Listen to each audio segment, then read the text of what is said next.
Hello guys, आज हम बात करेंगे इंटरनेट पेमेंट सिस्टम पेपाल के बारे में। ईयर था 1998 जब शुरुआत हुई डॉट कॉम बबल की। जब स्टॉक मार्केट उतना गिर नहीं रहा था, इन्वेस्टर बहुत घाई कर रहे थे अपने अपने पैसे लगाने के लिए। उनके पास अच्छा कारण भी था, क्योंकि इंटरनेट के आने से बहुत सारी पॉसिबिलिटीज़ ओपन हो गई थी लोगों से कनेक्ट होने की। और जहाँ अपॉर्चुनिटी होती है वहाँ मनी इजीली फ्लो होता है। एंटरप्रेन्योर सारे कंट्रीज से सिलिकॉन वैली आ रहे थे जल्दी से बिलियनर बनने के लिए। उनमें से एक मैक्स ल्यूचिन यूक्रेन बॉर्न इमिग्रेंट थे, ग्रेजुएटेड थे कंप्यूटर साइंस में, जो आए थे सिलिकॉन वैली स्टार्टअप ज्वाइन करने के तलाश में। पर ऐसी कोई कंपनी मिल नहीं रही थी जो उन्हें इंस्पायर करे। तभी उनकी मुलाकात हुई पीटर थ्रिल से, जो कि असंतुष्ट लॉयर थे, पर वो वेंचर कैपिटलिस्ट भी थे, जिन्हें मैक्स पसंद आया कि वो एक अच्छा स्टार्टअप सर्च कर रहा है। कुछ महीने वो मिलते हैं और डिस्कस करते हैं ज़रूरी आइडिया कि कैसे कोई भी किसी को भी कहीं पे भी दुनिया में पेमेंट कर सकता है। उस समय ये आइडिया दोनों को बहुत एम्बिशियस लगा, तो दोनों ने उस पर शुरुआत की एक छोटे से स्टेप से। पहला स्टेप ये फिगर आउट करना था कि कौन सा प्रॉपर मीडियम होगा इस सर्विस का। एक पर्सनल डिजिटल असिस्टेंट यानी PDA, जो कि कुछ ऐसा दिखता है, ये एक परफेक्ट कैंडिडेट लगा। PDA को आप एक प्रोटो स्मार्टफोन समझ सकते हो। दोनों का सेम आइडिया था, पर ये टेक्नोलॉजी उतनी अंदर तक थी नहीं। उस वक्त PDA बहुत ही नया था, इसलिए दोनों को ठीक भी लगा।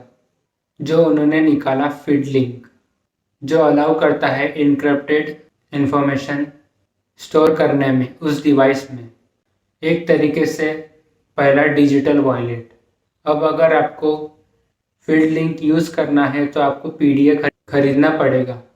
तो जो पोटेंशियल यूज़र थे वो बहुत कम थे, और क्योंकि ये पेमेंट सर्विस उतनी ही वैल्यूबल थी जितने लोग उसे यूज़ कर रहे हैं, तो फीड लिंक जल्दी ही क्रश्ड और लॉस्ट हो गया।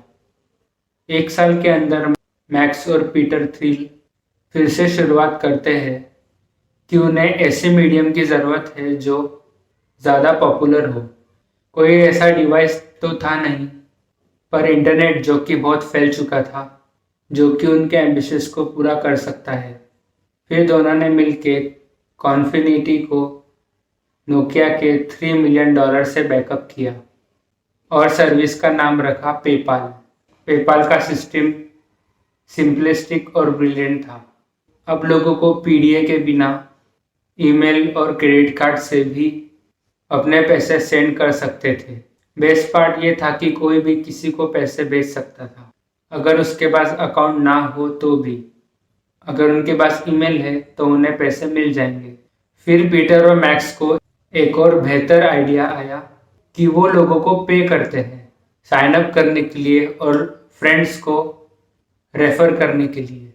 अगर अकाउंट ओपन किया तो 10 बग्स, और फ्रेंड से करवाया तो और 10 बग्स। और बहुत से लोगों ने साइन अप भी किया, और 3 महीने के रिलीज होने में ही पेपाल के 12,000 एक्टिव यूजर हो गए थे। पेपाल को और पॉपुलैरिटी मिली जब पेपाल और ईबे ने साथ में इंटीग्रेशन किया।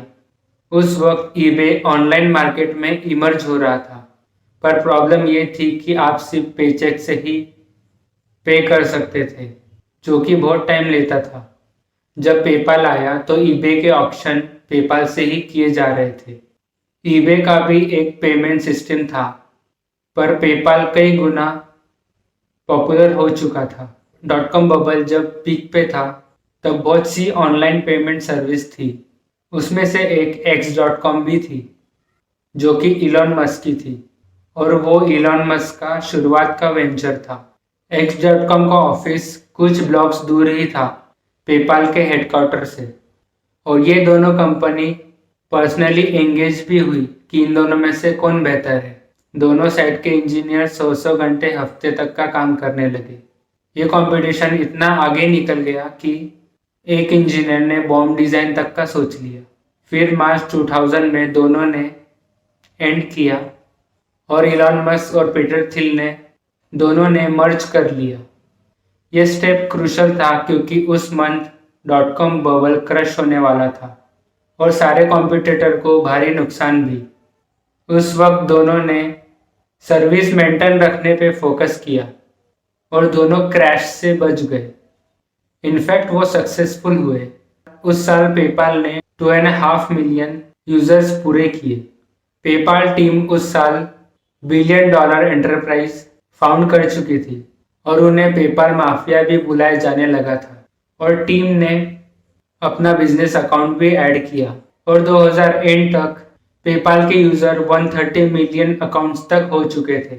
.com बबल हुआ ही था कि पेपाल एक बड़ा मूव लेने वाला था।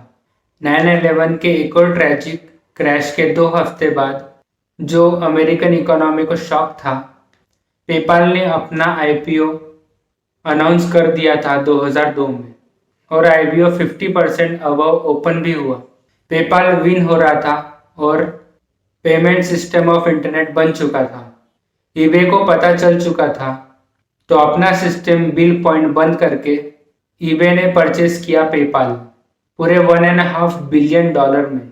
ये एक्विजिशन सही भी था क्योंकि पेपाल एक इंटीग्रेटेड पार्ट था ईबे मार्केट प्लेस का और ईबे भी बिना रोक टोक के पेपाल चला सकता था। इसने पेपाल को कोर से चेंज कर दिया था और जो पेपाल माफिया थे वो भी इसे छोड़ के जा रहे थे और कंपनी की लिबरेशन फिलॉसफी भी जा रही थी। पर पेपाल एक्सपांड होता रहा और 2006 तक 55 कंट्रीज तक पहुंच गया था और 2011 तक 100 मिलियन यूजर तक पहुंच गया। इतना ग्रोथ बिना प्राइस चुकाए नहीं आया।